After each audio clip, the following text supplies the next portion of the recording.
consider a trig equation where the angle is more complicated. So in this case, the angle is 2 theta. That has implications when we come to draw a graph. But first of all,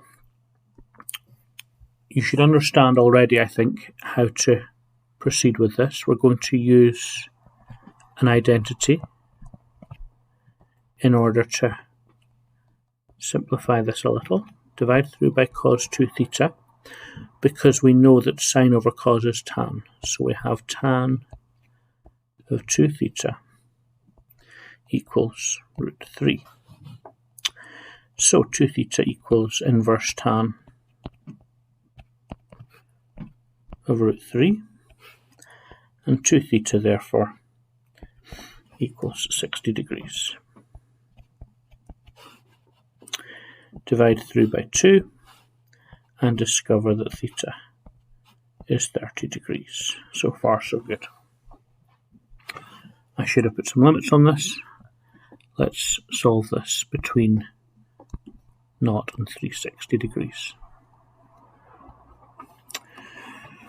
Right, now we need to draw the appropriate graph to help us find any other solutions. So we're going to draw the tan graph.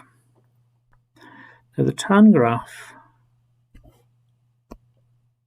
is the one that people tend to struggle to memorize properly. Let's see what we can do.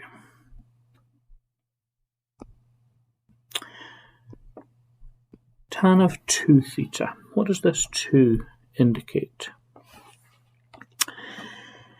If you think back to y equals f of x transformations, y equals f of 2x, for instance, you should understand that that's a horizontal effect, and it basically collapses the graph. Instead of having one cycle of the tan graph in the usual 180 degrees, we now have 2 cycles of the usual tan graph in 180 degrees. That means that we will have one cycle in 90 degrees. So when we come to draw our tan graph, instead of it being between minus 90 and positive 90, it will now be between minus 45 and positive 45 degrees.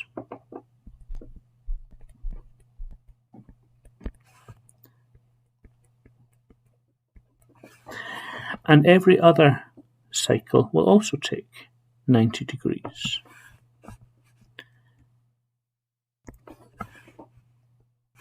And so that gets up to 135 degrees.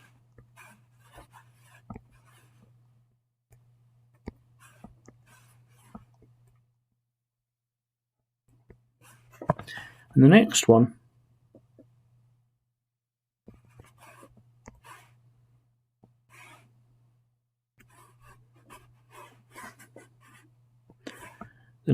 gets up to,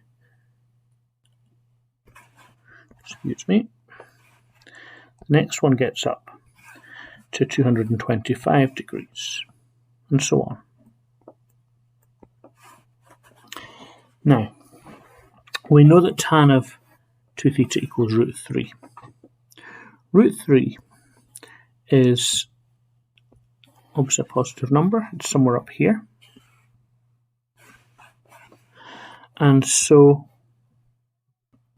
when we say tan of 2 theta equals root 3, we're expecting to find a solution there, and there, and there.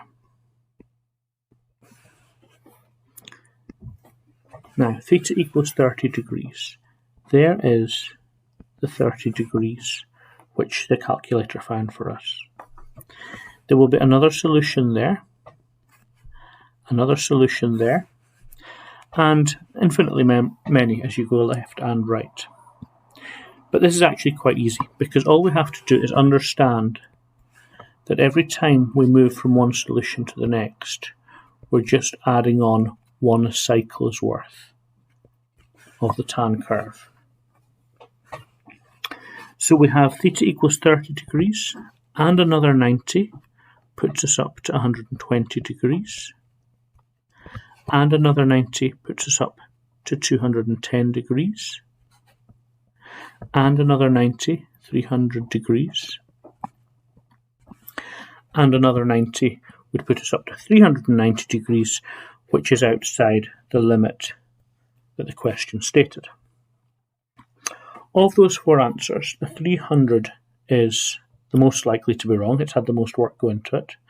So I'm going to go back to this line here and try it. Tan of 2 times 300 gives me exactly root 3. And so I'm satisfied that that has worked well. It's very important to grasp this section here, the 2 cycles in 180 degrees. You have to use what you know of transformations in order to realise there will be 1 cycle in 90, which helps you plot the graph correctly, which ultimately lets you understand that you should be adding 90 degrees for each successive solution.